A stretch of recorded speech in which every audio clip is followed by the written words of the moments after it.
All right. Hey, everybody. Welcome to the Everyday Arborist podcast. My name is Cam. Welcome to episode 3.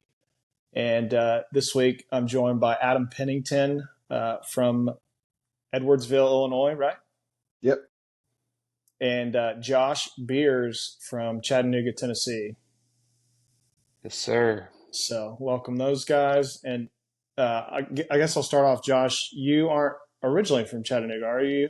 I can't remember. Well, I am actually.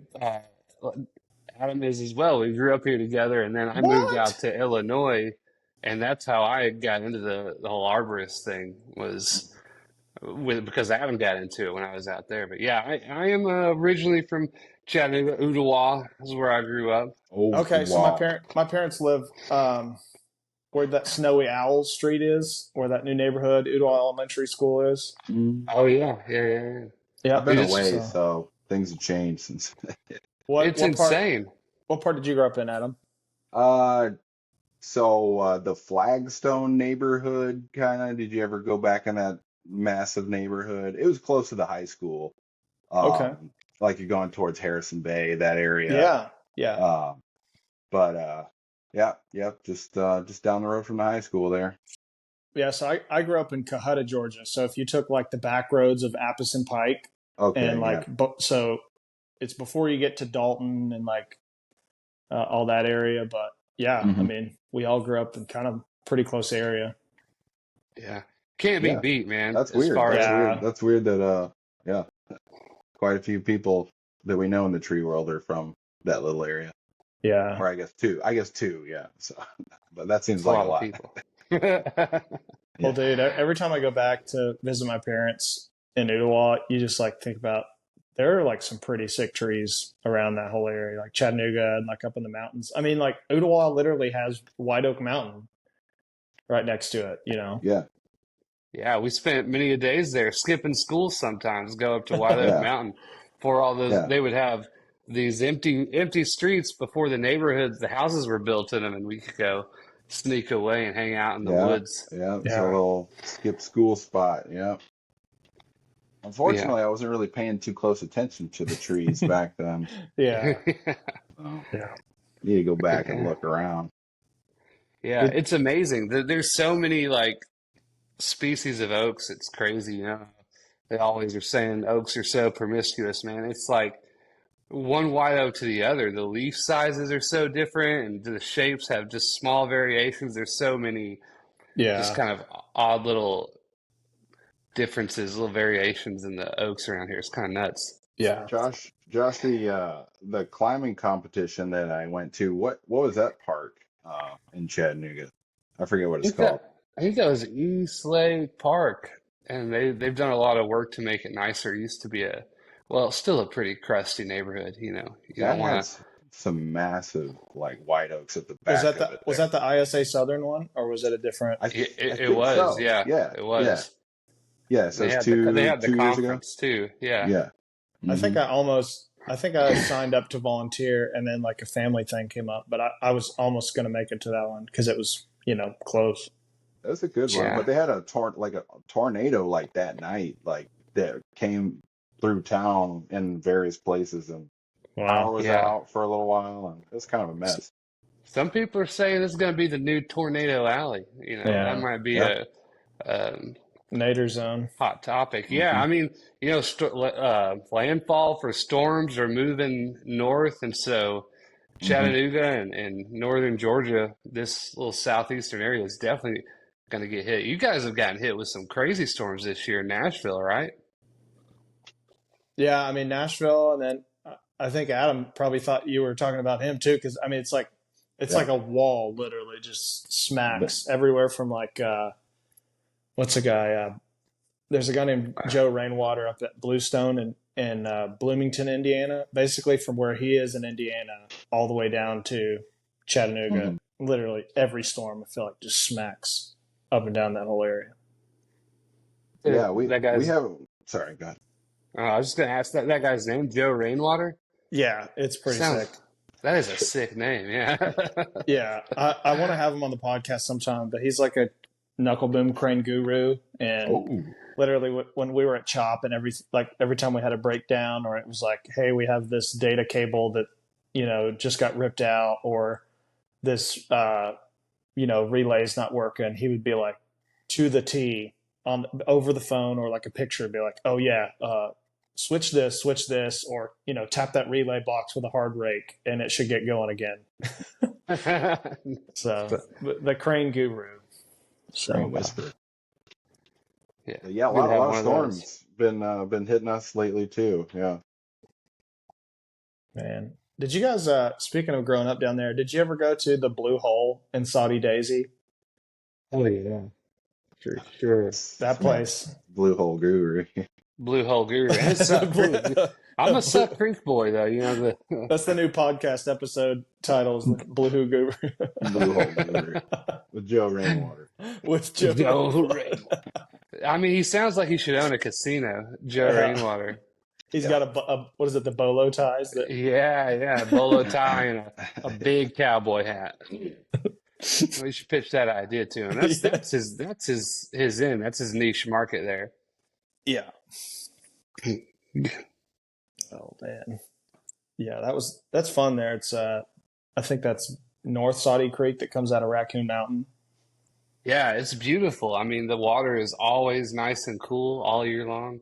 It gets pretty crowded. Back in the day, it was a little easier to get in there. Now, a nice day in the summer, you gotta go down that crazy road and park, and you gotta back all the way out sometimes because the parking lot's so tight. Yeah.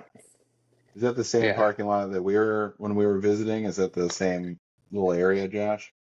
I know we visited the creek, but we never went to the Blue Hole. Yeah. Oh yeah, it's the same area though.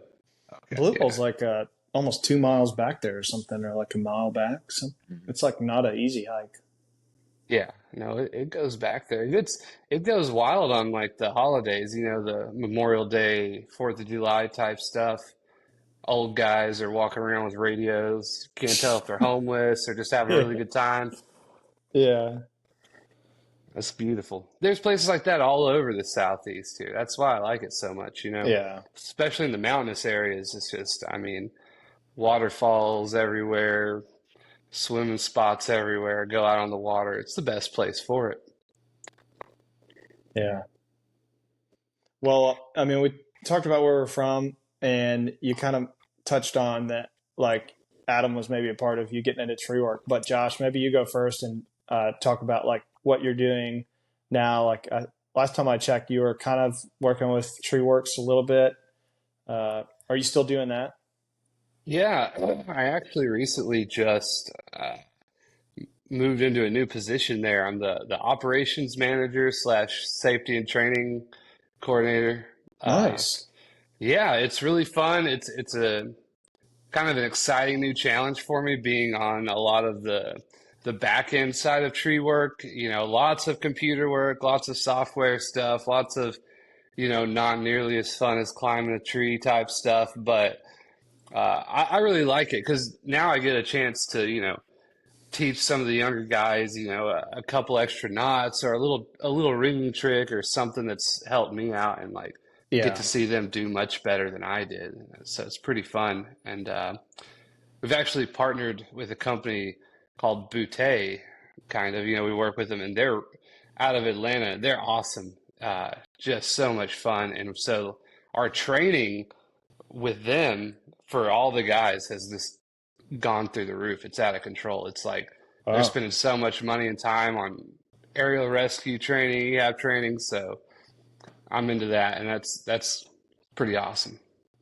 You mean that the safety company is, or like TreeWorks is investing in it? You mean TreeWorks is, and Boutte. So that's another tree company, but we just have they have a really great in-house safety program, and they're training me up on it. And so, safety can sound kind of boring, and it kind of is. It's annoying sometimes, of course, to follow all the rules, but man, just that kind of passion for the craft is really motivating to be a part of that. Yeah, that's cool. Career path. That's cool that TreeWorks is doing that. Like, I know Hannes, and it's really cool to see that he's making that investment. And he's like, you guys slam through work, and to be able to I guess it's not taking a break, but you're definitely changing your pace when you're doing like safety and training.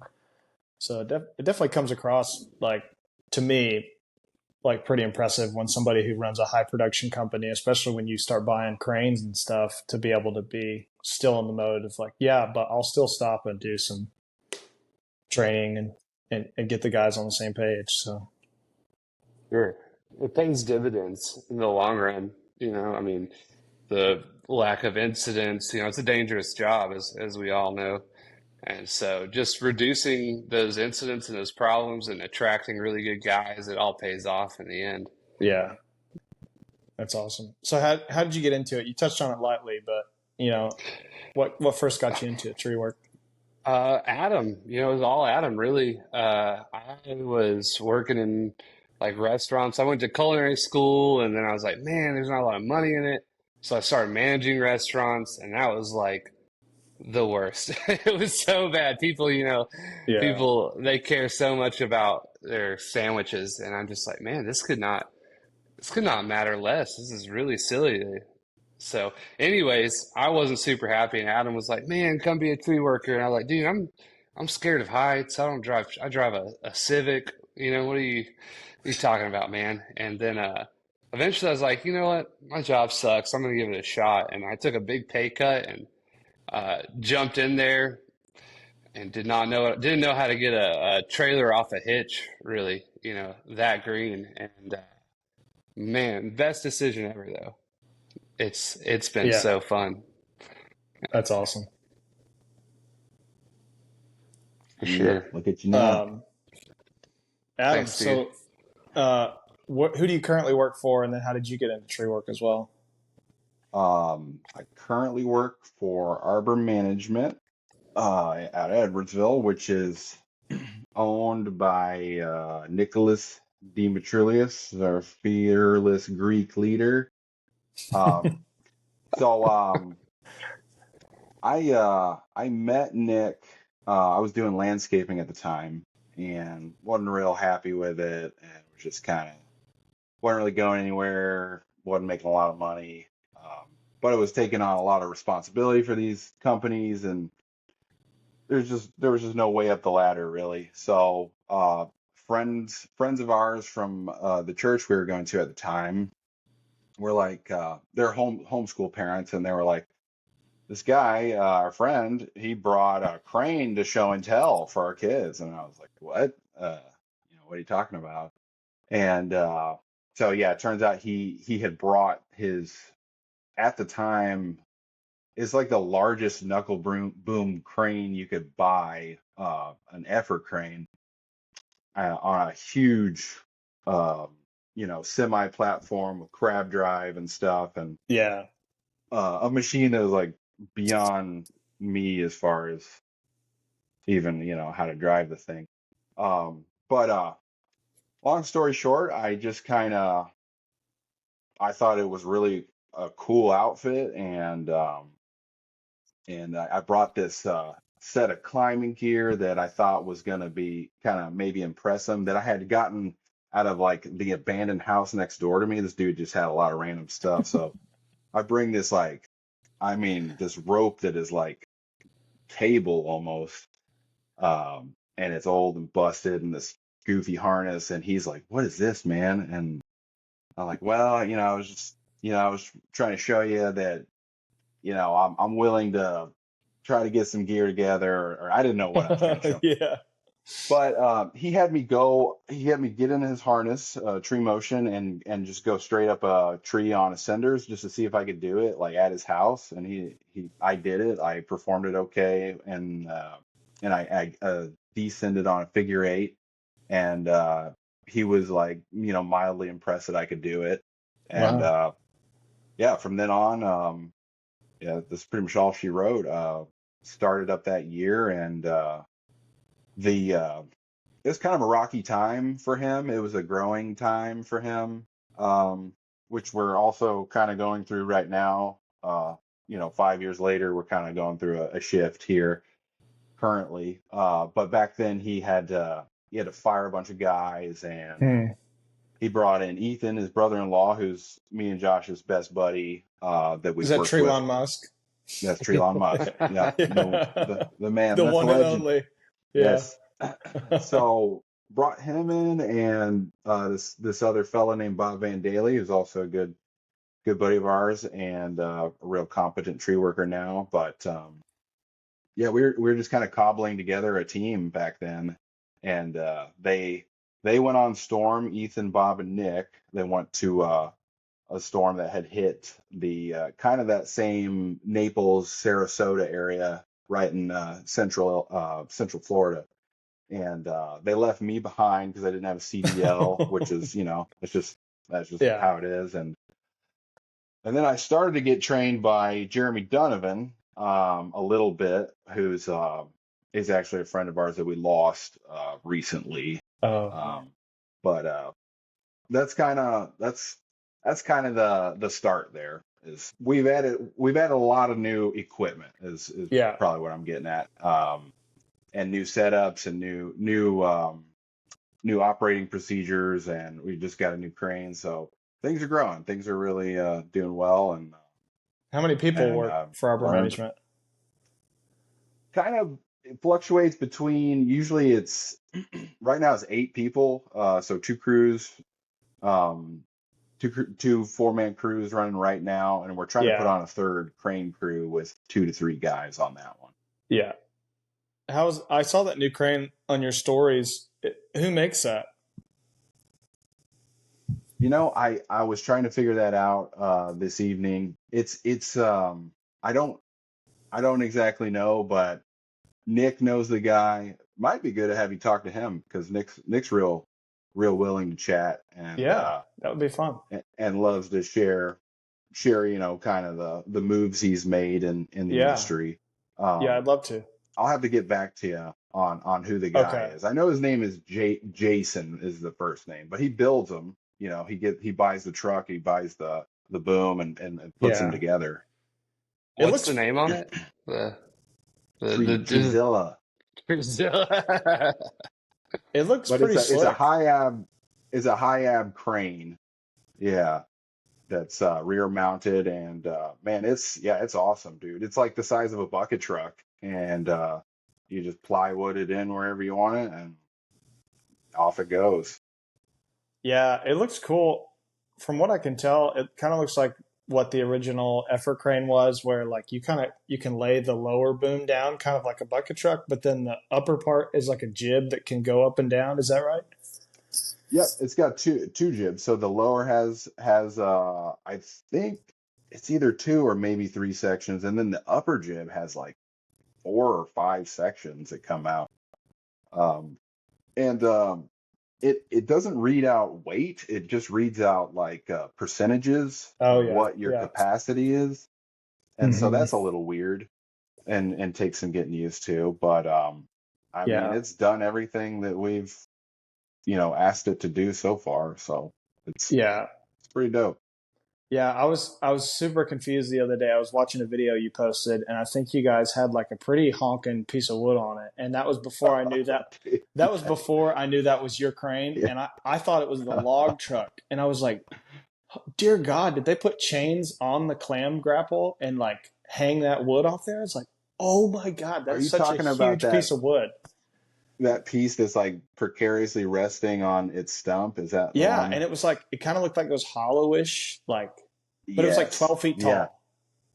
tall. So we maxed it out on that. Oh yeah, If it's the one you're talking about. I think so.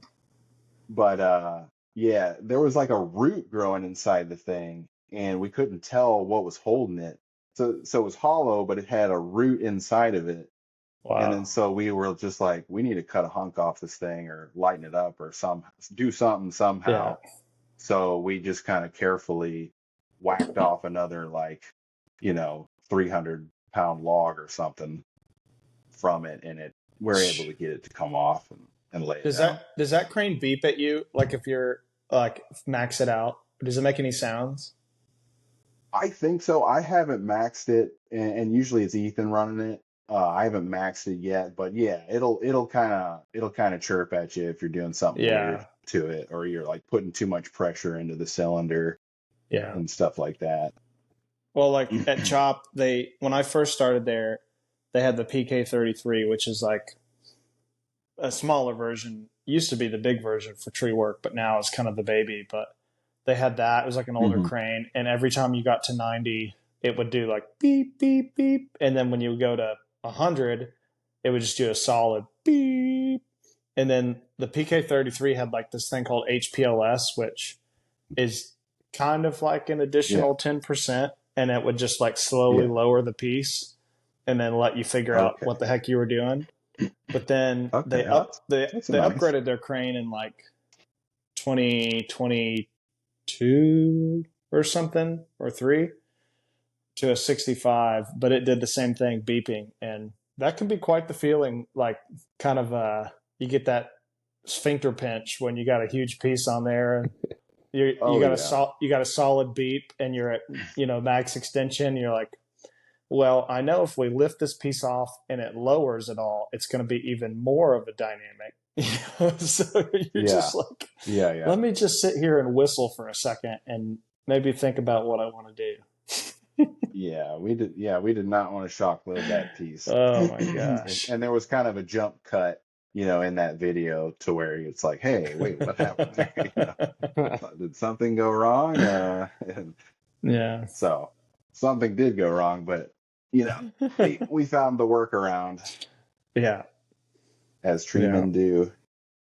And Josh, TreeWorks has for a long time had they had the PK40, the one that you guys brought up to that training thing one time, and then he bought that green one from Alaska. That thing looks pretty sick. Yeah, it's pretty dope. It doesn't have a lot of space on the chassis for stowing logs like our other crane used to have, but it's really nice. It's the wheelbase is so short, it's so easy to drive. Yeah. I've not really operated the controls very much. I've mostly flown on the other end of it, strapping off logs, or cutting big branches. It's pretty great. I like it. Yeah. I was pretty excited to have us three talk about it because, all three of us have now had experiences with it. So what do you guys think so far about running with knuckle boom cranes? I know for some tree guys who might listen to it or, hear this down the road, that's a completely new subject for them. At least even before I moved to Nashville, that seemed like a spaceship to me. And that was kind of like a draw to me moving here. It was there was family here that we wanted to move back to, but also I was like, yeah, but there's this crane thing. And, because we did stick crane stuff, but then I was just so enamored with the idea of the knuckle boom that I was like, I think I have to go just for my personal, personal dreams to just see one of these things run and work with it. So how has it been for you guys, working with one? It's you can get pretty creative, I feel like. Yeah, I mean, I like it. It's a real back saver. Even if you're going to do a prune or something, it's so awesome because it's the ultimate tie-in every time. You just sometimes you have to cut off a few limbs before the crane can make picks or something. It just dangles you dead center above the tree, and you can, come down and run out. That's what I always liked using it for because like I said, most of my interactions with it have been from the point of view of a climber, climbing off of it. So it's great for that. It's pretty versatile. Like you said, you get creative and do all sorts of stuff with it as long as you don't tip it. Yeah, just don't tip it over. Don't get hit a creative. power line. Yeah, dude, I absolutely love it. It's an amazing piece of equipment, and just being able to set it up as close as you can to a house or a structure, and being able to pull stuff 90 foot out of someone's backyard. Yeah. Stuff you'd have to be chunking down and being up in a lift all day or climbing all day or whatever you're doing. Man, it's nice to be on the crane crew some days. You're just like, oh, get a little bit of a break here, I gotta throw some plywood down for a while, but then it's kind of, just cruising after that. Yeah. How's Ethan doing with learning operating it? It seems like every time you post a video of him in it, he's kind of checking out the controls. He looks pretty intuitive. Is he catching on to it pretty good? Yeah. Yeah, he used to run like a roofing shingle truck for Oh, okay. a lumber yard. So he's already kind of, and he has his crane cert, which I don't. But yeah, there we're Josh and I were talking about whether or not you got to be certified to run one. But anywho, I have run it a little bit. But Ethan, yeah, Ethan's pretty. He's pretty good at sorting out machinery like that and figuring out the tricks right away and how to operate it smoothly. So yeah, Yeah. he's a great operator, and um he's willing to take some risks and kind of push the machine to to its maximum. So it's cool to be with a guy that is he makes great plans and then he'll execute them really well. Yeah. And Yeah. yeah, One he's thing that, just a ton of fun to work with too. yeah, he seems like it. Mhm. But anyways, Josh, how's it been? Like, I was talking with Ben from Scenic City last week of like how crazy the terrain can get in Chattanooga, like the slopes and the driveways. Has like setting that thing up been kind of unique there? Oh yeah, man. Sometimes that's half the job. I'll get a call from the crew and they'll be like, "Hey, I don't even know if I should even do this. Is it even worth it?" I'm like, "Yeah, you're just gonna have to do a 200-point turn and you're gonna Yeah. make it in there." And yeah, they really have to Austin Powers their way into a lot of tight corners, just back and forth and back and forth. But it's so worth it in the end. Yeah. And sometimes you're building up cribbing, like, man, one time we were getting a tree off a house, and I swear to God, Hannes built up like a 10-foot tall cribbing tower of 6x6s. And I was like, dude, are we gonna die right now? Yeah. Like, I'm scared to make these cuts, and I'm like reaching out of a lift, like kind of, Yeah. like this thing's gonna fall on my head. I want to get away from this. I don't want to be there. But Yeah. yeah, it's definitely hard to get in places. Sometimes we just have to climb. It just kind of Yeah. boils down to it around here with all the steep hills and such. You Yeah. have to do it manual. I mean, hell, sometimes even just like we're cutting little cookies and doing everything way old school because you can't get equipment or anything down, or Yeah. getting creative with pulleys, setting lines up and yanking stuff out of the woods or whatever. Yeah. Yeah. Speaking of creative setups from Hannes, I don't know if you remember, this is the only time Josh and I worked together, but it was like a volunteer camp basically. And so like three companies came together and it was like Tree Works, Chop, and a company out of Atlanta. And there was a uh, rehab center that was out on a lake in like Middle Tennessee that needed a lot of tree work. And I think they got together, Hannes and the other owners, and were like, what if we donated some time and efforts to do tree work? And then for like 8 hours of that time, we could do training inside their like boardroom or whatever. And then they give us like free rooms for all the guys and feed us. And it was a unique model that they came up with, like, but it somehow they coordinated it all. So we just showed up not knowing what we were getting into, and we were just told to like bring everything. And we roll up to this. It's kind of like a campground or like a conference center. There's like cabins everywhere, and then like a mess hall. And then I just remember we Okay. rolled up, and I don't think I've ever seen so much tree equipment in like one place. And maybe it was like raining the first day, so everybody was like, "Well, let's do training today." So there was like we did some like PowerPoints and then like breakout sessions of like talking about different topics. But then maybe it was the afternoon or the next day. Basically, everybody broke out to the whole part of the campus and the campground. And I mean, I think if you quantified it easily, like $100,000 in tree work was done in a span of like 4 or 5 hours. Like it was insane. Dang. Like you would just do a 360, and trees were just Yeah, dude. I mean, yeah, there were like 2 yard lifts, bucket truck, 2 cranes, a bunch of guys just climbing trees, seeing. who can cut the tree down the fastest, get up there the Yeah, quickest.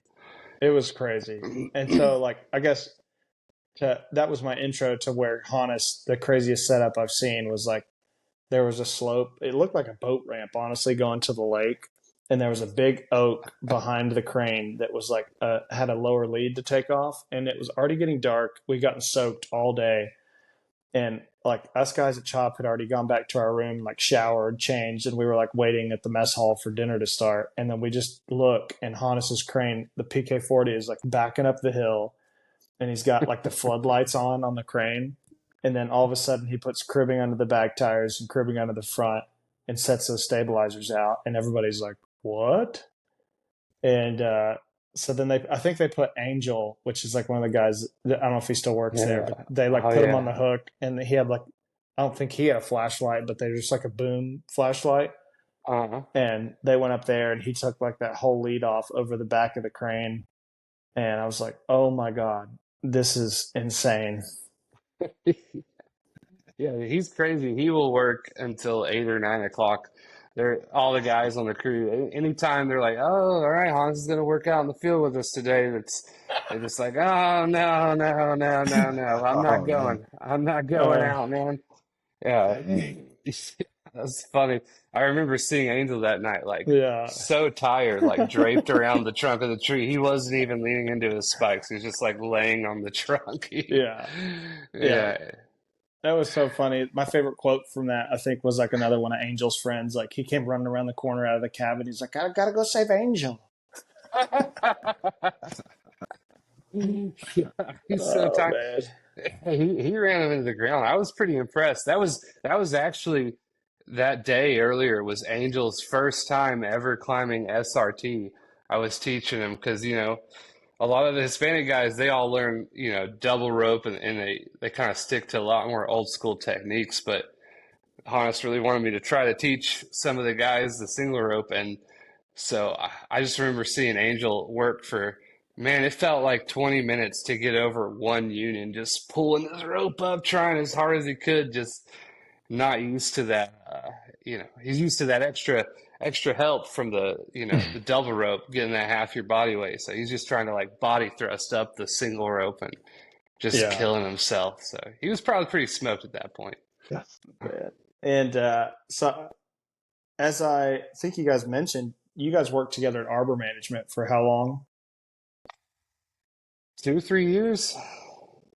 Yeah, I'm going on my 6th year. Yeah, so I was like a year or two in, and then Josh came on after I had kind of got cut my climbing teeth, so to speak.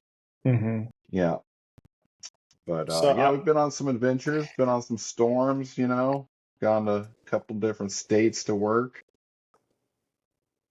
that's awesome. Yeah, I thought it would be fun to hear like some stories you guys have, or if you remember like some memories or crazy jobs you were on together that would be noteworthy.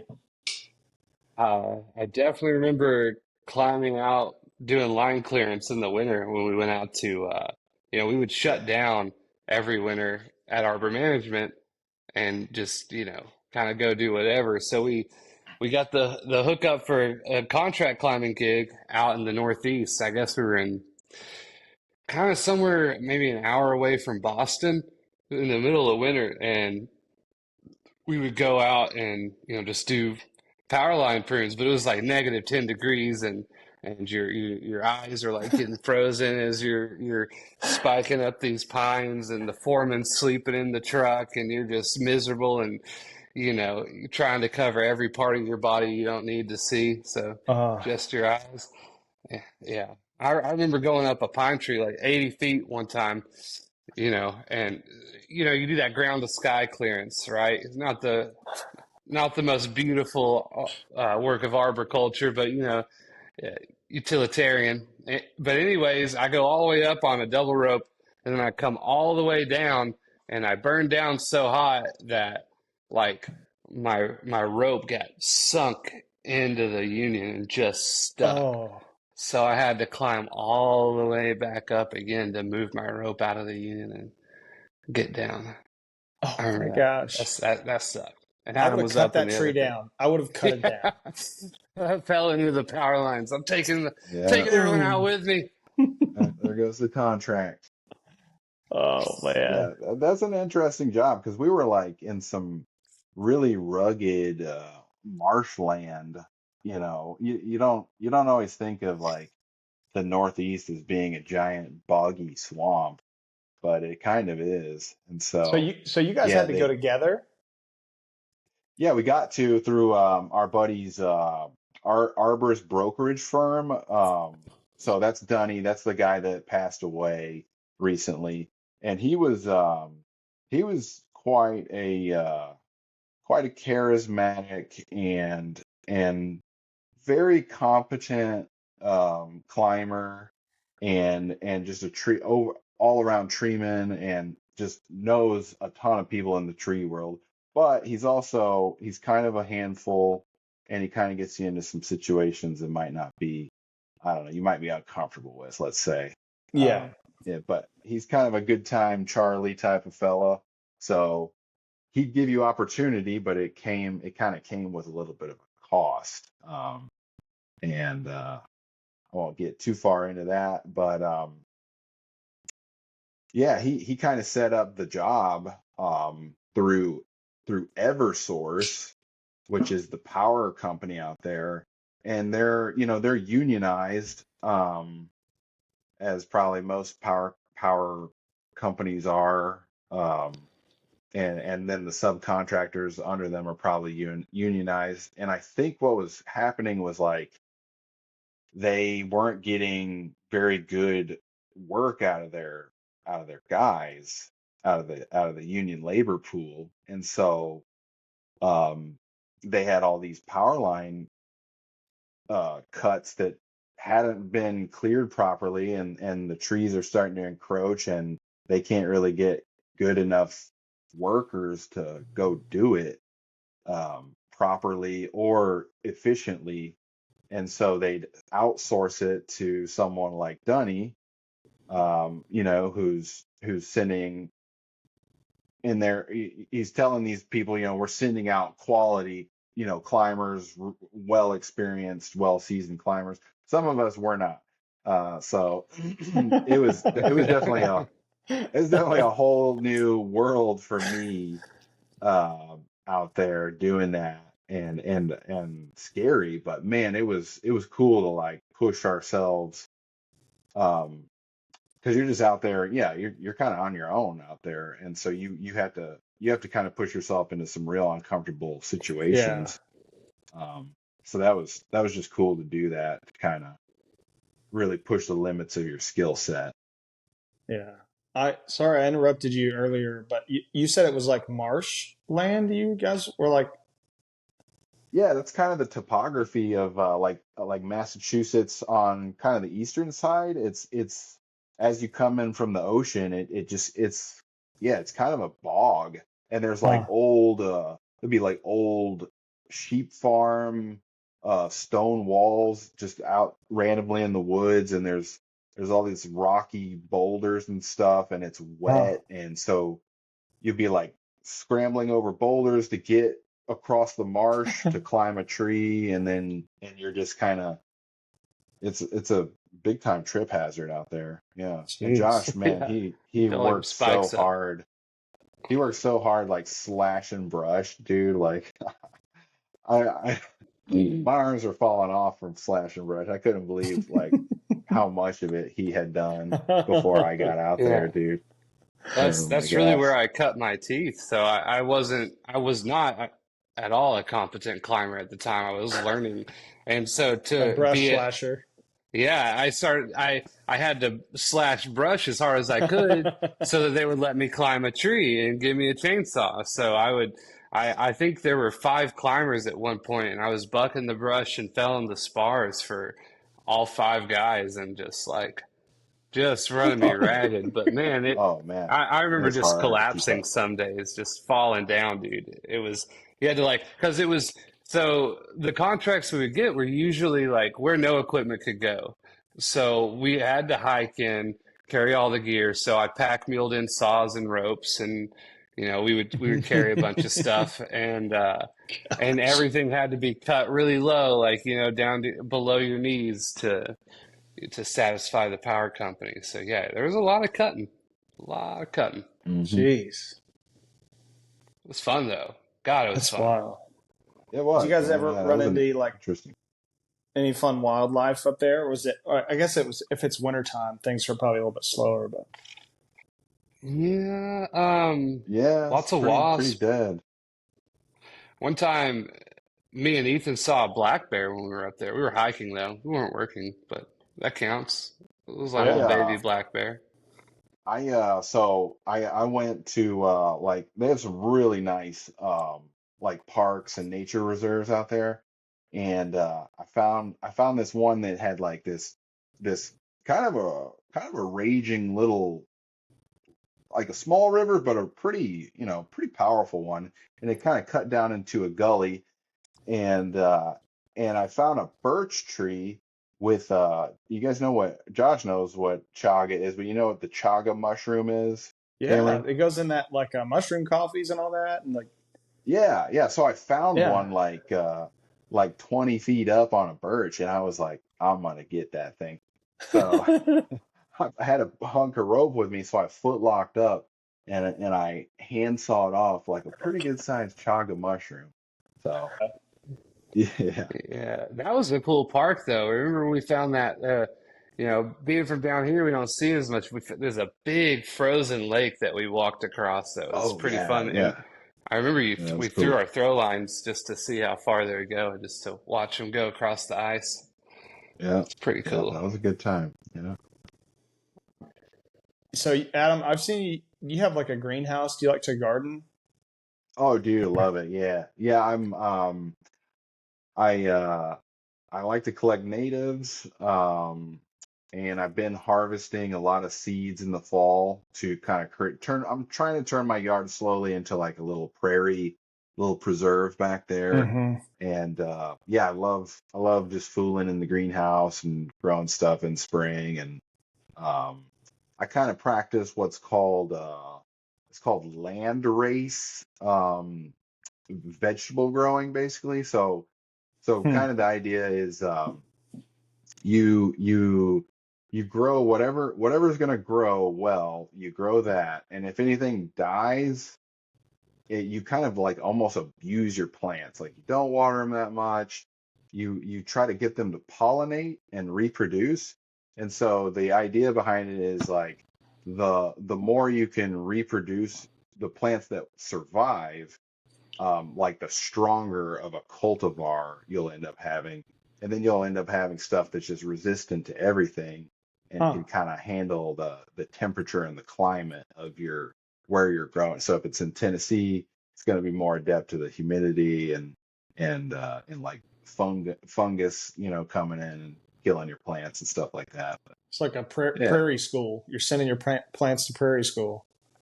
yeah, man, I'm training them up and I'm abusing. Yeah, Yeah. but yeah, slowly but surely I'm getting I've got these tomatoes that keep coming back and they grow like crazy. They're little cherry tomatoes, but the like the seeds I've been collecting, I mean, they just grow so fast. It's crazy. And then I got like a type of kale that keeps coming back that keeps Huh. reseeding. I guess the reason I got into that was I've seen the garden stuff, but also like when you mentioned the mushrooms, it brings me back to a client I saw once that did like they took like a hackberry log and made like plugs for mushrooms. Have you Yeah, ever done that? I've wanted to do that. Yeah, that is something I'm very interested in as well. I really want to grow some. Josh too. He's very interested in the mushroom life. I want to grow some shiitakes out of Oh like some yeah, oak logs would be awesome. I really like yeah, shiitake mushrooms. yeah. I think I have a picture of it was over in East Nashville, and a lady. It was either hackberry or oak, and she had shiitake mushrooms. She grew out of like little. Uh, I just said it plugs or spuds or whatever you call them. A little. Hmm. Yeah, Yeah, really cool. yeah. The plug spawn, I think is what they call it. So it's kind of like it's like wooden dowels that are like it's got the mycelium interlaced in it, and then it starts to Yeah. feed on the log. Yeah. Yeah. Knock 'em up. Yeah, it's a fun little project. Always have at least one too many going on, you know. Do you have a garden Yeah. too, Josh? I've got a small one right now, just a little raised bed. I live in St. Elmo, so it's kind of a more tight area, not a lot of space. I've been doing a little bonsai lately, though. That's been Oh my man. my thing. Real zen, getting zenned out, clipping, wiring. What are you bonsaiing? Do you have like a couple or one? Or? I've got three. I've got a little Zalcova, Oh. uh, a Japanese yellow pine. I'd never heard of it. That's what the guy called it. It's kind of cool. It's like only pine I've ever seen with like a variegated needle almost. It's a little yellow on Hmm. the tip. It's Wow. very cool. And then just That is a tiny interesting. little juniper. Yeah, it's a cool looking. The Japanese pine's cool. It's it's early spring, so it's getting all the pollen. You can shake the tip and just little pollen, golden dust shakes out. I hear you can eat it. I hear it's good for you. Saw it Huh. on the gram. Did I tr you I tried it. did you buy them as bonsai or did you take like little saplings and kind of work them up to that point? The kind of they weren't shaped, any of them, but they were kind of grown as bonsai stock. So sometimes you can get bonsai stock, and it's like they'll wire it and partially shape it for you and kind of get it ready, or they'll just grow it with the intention of somebody bonsaiing it. So Mm-hmm. none of them were, already shaped or pruned or anything, The Yeah. pruning's really, it's counterintuitive for an arborist because you do the opposite of what you're supposed to do, right? You cut out the apical dominance to encourage outward growth so that you can make it look like a mini tree, you know, a mini Mm-hmm. version of itself. Mhm. It's Yeah. fun. It's cool to do everything backwards. Yeah. I had my first go at Cameron, do it. you? Oh, sorry. Oh, sorry. What were you saying? But are you interested in gardening and stuff like that yourself, or Yeah. So we live in a townhome in Nashville because it's basically like Who Wants to Be a Millionaire if you get a house here. But so we have a townhouse and oh there's yeah. like a little back porch area. And so we have like two like 5 foot beds we bought off of Amazon. They're pretty nice and they're like Hmm. 2 feet deep. And so last year we did like okra, which is like a surprisingly cool looking flower, like because it's a It huge really is. flower. Yeah, it Yeah, is. it's Yeah. big. Um, It's like the size of your head. so I feel like that was the most successful last year because we had a bunch of those. We tried carrots, but I don't know if it was like the depth of the garden soil that like caused them not to really take off. But we did like rainbow carrots, orange carrots, and then there was like a broccoli, two broccoli plants next to those. But then those got eaten by something that looked like they cut a bunch of miniature uh, hole punch things in them, and then they came back, and then it happened again. I was like, geez.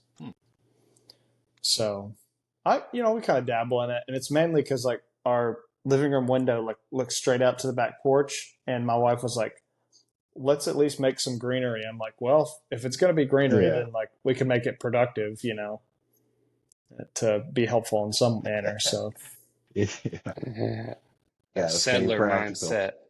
That's That's right. right.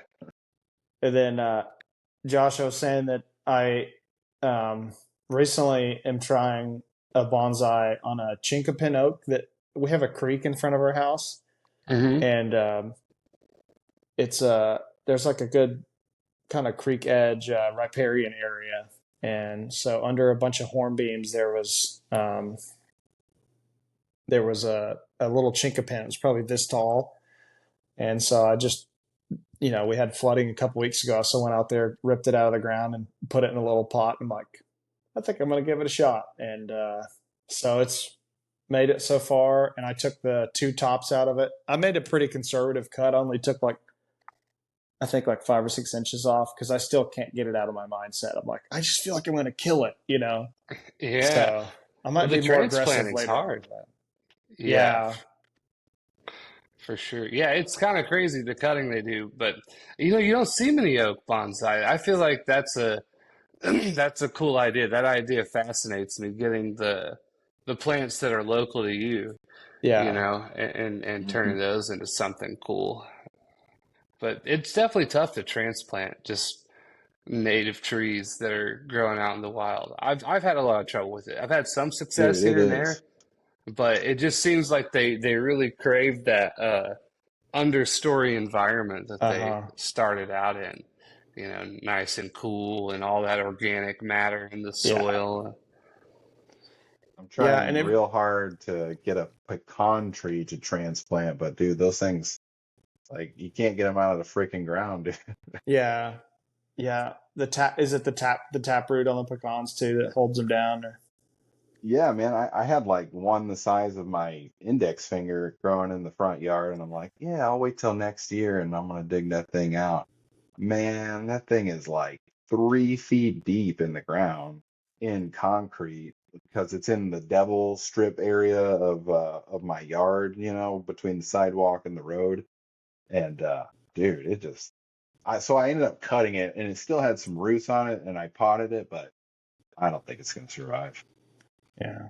Yeah, the taproot on that chinkapin that I pulled up is like, I mean, it was probably taller than the tree itself, from above ground, and there was no root hairs on it. So, like, as far as fibrous stuff to be able to absorb much water in a pot. But I was like, I'm just gonna kind of circle it a little bit in this little pot, prune it, and then see if enough water and like pressure will cause it to maybe put some root hairs and fibers out. And but it was just one little spindly taproot when I pulled it out. So it'll be interesting.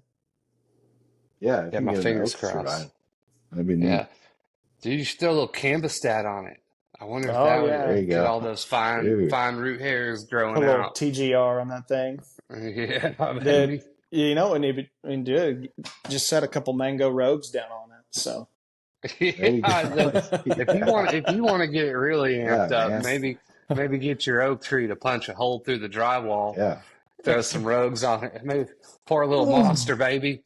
It Yeah. does it for us. It'll work for the trees. uh, Everyday Arborist podcast sponsored by Zen. Hey. Thank you, Zen. I'll And take a Rogue lifetime and Yeah, supply. on and yeah. We'll take the sponsorship. that'd be cool, That's man. awesome. All right, Adam, I was wanting to ask you about this too. Does Arbor Management still run with the rollback truck? It's like the tow truck kind of Yeah. thing. Yeah. So that's both of our setups are they call them the wrecker setup. So we've got the two tow trucks, both with a forwarding machine on the back. So we have the newest version of the branch manager loader. I don't know the number of the thing, but it's the one you see at the trade show floor that there's Yeah, like five of them out there or whatever. But yeah, so we got the wrecker which separates from the trailer, which pulls. Now we just bought another Dino, Josh. I don't know if I told you that, but so we got two Dino lifts. So 92, Wow. they're another 90 92. 90. Yep, 92 foot lifts on each setup. Um, so we can pretty much, get to most any tree that around these parts because nothing gets much more than 100 foot tall in Illinois. Um, and then with the old lift, the nifty lift, that's going to go to the crane crew. So plan is, I don't know how well it's going to work out, but that crane, which is already really heavy, is going to pull a trailer with the nifty lift and a track loader called the Boxer on it. So Hmm. that's kind of the plan for the crane setup, but driving it is going to be the What's the truck. Go ahead. uh, what's the truck that's hauling it on the? What's the truck that's mounted on the crane? It's you know what? I don't even know, dude. I'm embarrassed to say, but it's I think it's a Western Star, diesel. I'm gonna have to get back to you on what it is. Yeah, Um, it's silly that I don't know all the trucks off the top it's of my too late. head. Too late at night. Mm. Yeah, no, well, I really don't know. I mean, the truck really is so new, Yeah. that I don't have it committed to memory yet. But I don't know. It seems like it's a pretty beefy diesel.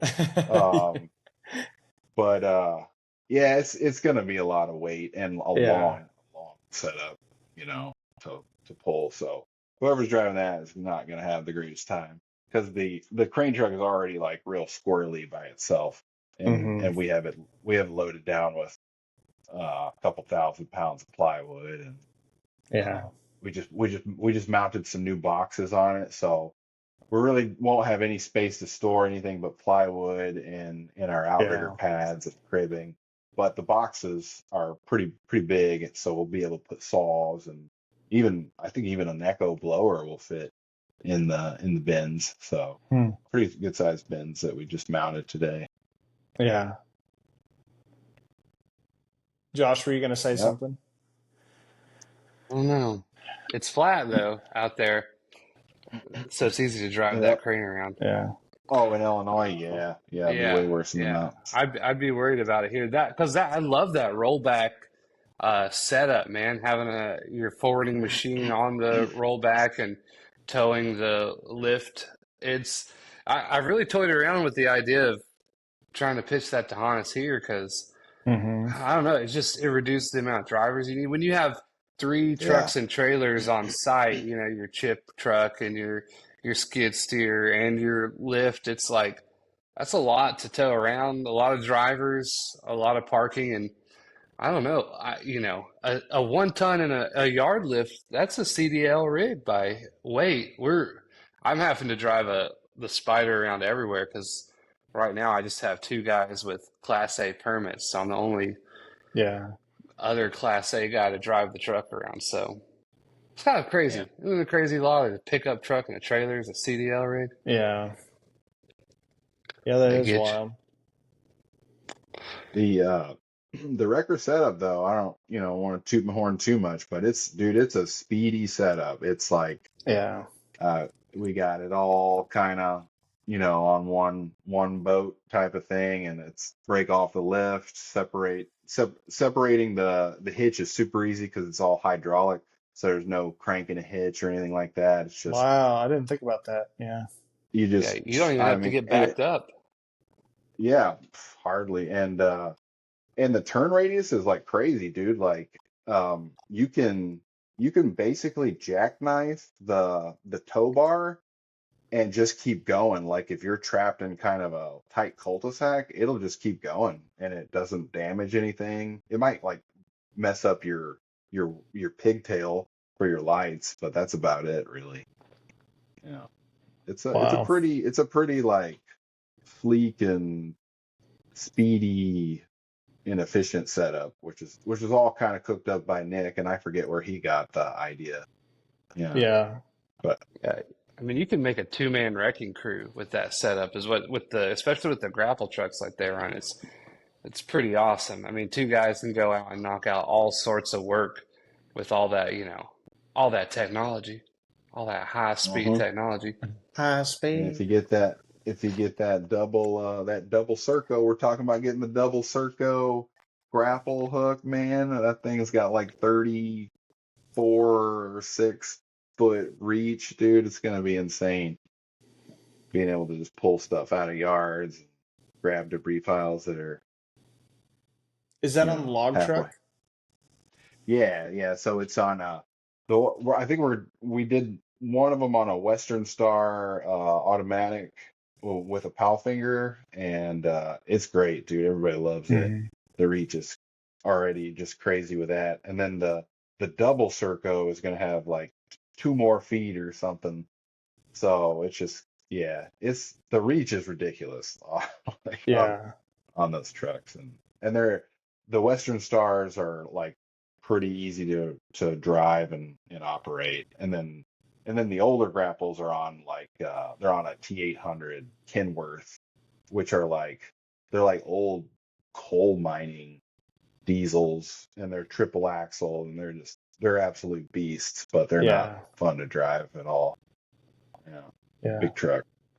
Man, when you get those log trucks and they come with, that company up in Indiana, Bluestone, they've got their log truck that has a chainsaw grapple as well. And so they can like take a Oh piece out yeah. of the tree and then hand it off to the log truck guy and then he can buck it and put it in box, Yeah, like dude. not even touching the ground. Yeah, Ethan was telling me about something like that. Yeah, like a crazy long grapple with a saw on it or something. And I think they had like larger outriggers and stuff like that. But Yeah. yeah, that'd be cool. That's a wild setup, just passing. You got to imagine the overhead on that job's outrageous, man. You just have cranes just passing logs around all day. That's the ultimate storm setup, though, I guess, you know. Uh-huh. Yeah. Safe. I think like the idea that some of those companies go for is like, and I could stand corrected, but if one of them hears it or whatever, but like it seems like they're trying to minimize like how many guys need to be on a job, and so you can like roll the crane up, start wrecking a tree out, and then a log truck can show up and start like helping manage it, and then really you have maybe one guy that's helping rake, and then one of the guys can haul a grinder behind those trucks, and you know when they're done, go grind the stump. Hmm. So yeah, it's interesting for sure. Pretty awesome. It'll be AI soon. You won't need any guys. Yeah, Yeah, you'll man, have you Just, got the robot just servants and stuff. oh, Grok I taking can't trees wait. out. Yeah, with bad jokes. I just want a robot to move the soil bags. That's all I want, really. Yeah, Bring dude, a raking topsoil with us robot. for. Yeah, Yeah, yeah. Oh God, didn't even think of that, dude. That'd be Where's amazing. that at? Rake bot. crazy. Get the rake bot out. Rake bot 3000. Rake, please. I live It's to everyone's rake. least favorite thing is raking. Yeah, Yeah, just got to put that pro look on it. That's what we used to call it. We'd like rake yards like pretty clean, just putting that pro look on it. that's right, Set you man. apart. Yeah, yeah. Well, Like we was never there. it's been awesome chatting with you guys. I think it'd be fun to end with maybe like two quick fires for each of you. So we'll start with Adam. What is your favorite tree? Favorite tree? Gosh, man, that's a tough one. Um, Shoot. I like sassafras a lot, mainly because it smells good. And man, I can't pick one. Yeah, that's very underrated for its fall color too. I don't feel like people give it enough Oh credit, yeah, but dude, this thing's lighted yeah. up. Yeah, and they always And I grow in like groups. Yeah. they do. This one kind of does too. And Osage orange I like a lot, and mainly because they grow so well around here, particularly they get quite Hmm. big around here. So yeah, I love that orange wood. Did I take your tree, Josh? I didn't take your tree, did I? You didn't take my tree. You didn't take it. I just love that orange wood too. It's so great. It's good. Just great. That's that's your new The name, okay? uh, Great. orange wood. Don't tell my mom. Yeah. Terrible to climb though, aren't they? Osage oranges. Uh, Yeah. you Just know get big what? old Heavy. I don't think thorns. I've ever Yeah. climbed one, dude. I don't think I've ever climbed an Osage orange. Oh my gosh. Yeah, it looks Not like once. you got in a fight with a cat afterwards, you Yeah. know? You just looks like you Yeah, no killed a thanks. cat, man. Yeah. In Kansas City, they had them in like hedgerows. We actually called them hedge trees because there was like so Hmm. many of them. But like they would be in rows left from like old farm properties, and then the farms would get Yep. bought and developed into homes, and then there would be like 4 foot wooden picket fences built under all of them to separate all the Hmm. yards. But then the Osage would do those like low sweeping, limbs, and then they would die because of shade. So then you would have the client be like, every time I look outside, all I see is like a wall of dead wood, and now it's getting close to the fence and people in my backyard. And so the only way to really practically get this, because it's huge deadwood most of the time too, because like they Yeah. don't really get that, like they're so resilient that they don't really get tiny deadwood too much. Because so when they die, Right. it's just like some pretty decent sized limbs. But since you Hmm. were over all those pickets, you can't just go back there and like power pole it or like put a fiberglass pole together. Like you had to climb individually, like a huge row of them, and just kind of sneak out Jeez. there, and they're not too fun to climb, like when they're like that. But No, yeah. Yeah, I like looking at them. I yeah, don't want to climb it. What about you, Josh? Favorite tree besides the orange wood? It's the orange wood, man. Yeah, that's tough without the orange wood option. You know, I think one of my favorites is maybe just a simple red bud. I think if it's well pruned, well maintained, they're really pretty. They're lovely trees. They have cool structure, and nitrogen replacers. They're natives. They're really cool. I think just handy trees. But I think the most majestic tree is just a big, glorious ginkgo. That's especially the fall colors, those golden ginkgo Mm-hmm. leaves start falling off. I'd say those are a couple of my Oh yeah. favorites, real aesthetically pleasing trees. What about you, Cam?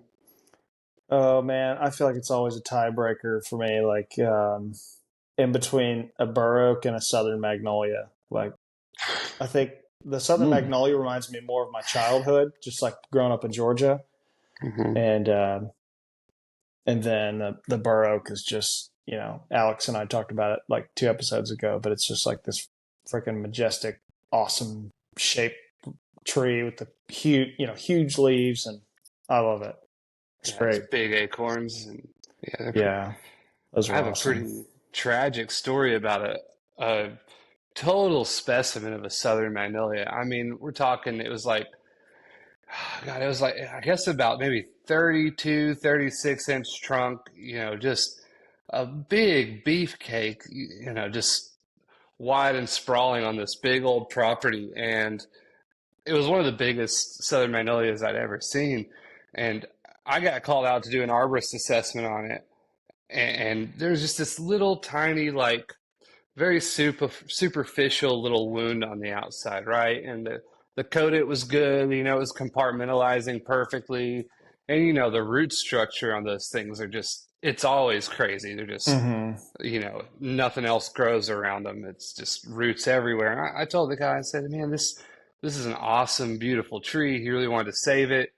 And I said, there's nothing wrong. You got nothing to worry about, man. And then fast forward a few months, this massive pecan tree in their yard falls down, hits their neighbor's house, and they start freaking out. And, they call this other guy to come look at it. And at the time, I was a contract climber. And this other guy that came out and looked at it was one of my clients as a contract climber. And he was like, very classic, salesman type thing in the tree business. Oh, this tree has to go. It's got to go. It's going to fall. It's going to hit your neighbor's house. Looking at that, that big ticket removal. And he calls me up and says, hey, I got a job. And I roll up to the job. I'm like, man, this is a familiar sight. And there it is, that big, beautiful magnolia tree. I had to climb it, cut it all down.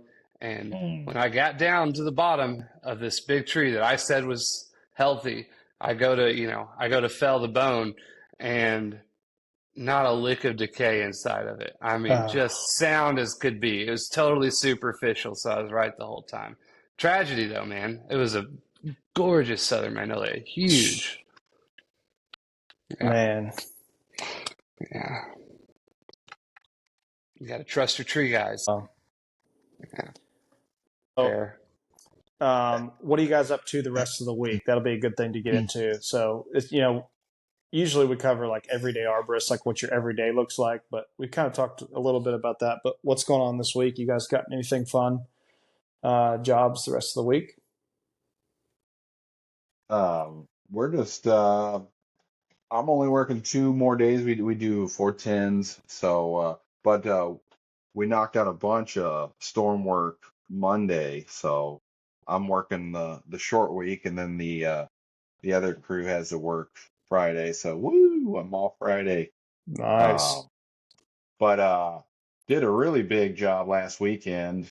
And I'm pretty stoked about it. Like, there was this like nasty snag of a black walnut, like 100-year-old black walnut, but snagged up in a really roached out elm tree that was just losing like 6-8 inch diameter limbs into this guy's yard, who's my neighbor, and Wow. he's a good friend, but it was a heavy job and a dangerous one. Probably one of the most dangerous jobs I've ever done. It's right across the street from my house, but yeah, we got that done. So Yeah. I'm pretty happy with how that job went. Yeah, that's not really the end of the week, but that was the earlier this week. But Yeah. other than that, I'm just chilling on the weekend. That's my plan. Nice. Just run wet weather work for the rest of the week over here. Got pretty swampy Can't today. come rain. Yeah. Got some guys getting their CDL tomorrow. Finally, 2 guys have been pushing them. Now they're getting it. So just classic stuff like that. A lot of boring computer work for me. And hopefully I'll get to get out and play with the guys a little bit. Yeah. Did you guys do your own CDL school, or did you have to send them off? We have a guy out of Nashville who's like a mobile trainer. And so they did some online stuff, and he's going to come down tomorrow and knock it out for 2 of the guys, just the practical training, and he does it Nice. all in a day. Yeah, saves us a ton of money because that new Yeah. law is kind of a bummer. Hard to get CDL guys. Yeah, that is wild. Yeah, I had a B when I worked at Chop. I think I was supposed to have an A, but it's neither here nor there. But when I started with the city here in Franklin, they were like, we need you to have an A just in case you haul stuff over 10 or whatever. But they had like enough people within the city that they were able to like host their own like driver training, because there was like a couple guys who've had CDLs for a long time. So that was pretty clutch. We just did like an in-house training. Uh, I felt like it was like 5 days in a row of like PowerPoint and like some of these like proctored like little quick tests you took, and then you had to do like 2 hours of like driving with one of the guys from the course, and then you could go to the DMV after that and take the test. But yeah, all in all, like wasn't too bad. But that law is pretty nuts. Like it does make it safer, but seems like it makes it significantly harder for a lot of people to get. Yeah, it's just expensive and time Yeah. consuming. Gonna miss work if you can't get paid training. Yeah. But anyways, hey, thank you guys for jumping on. And anybody from Zen who's listening, I know some guys who are on here wants to be sponsored, so shout out. But anyways, I appreciate you guys joining us. And Josh, thanks for burning into you were in the 10 o'clock oil, so not midnight, but getting into that 10 o'clock hour. Pretty much midnight, pretty much. On the eastern side. So yeah, man, it's been a pleasure. Yeah, you guys have a good rest of your week, and we'll talk to you on the other side. See you guys. Amen. Yeah.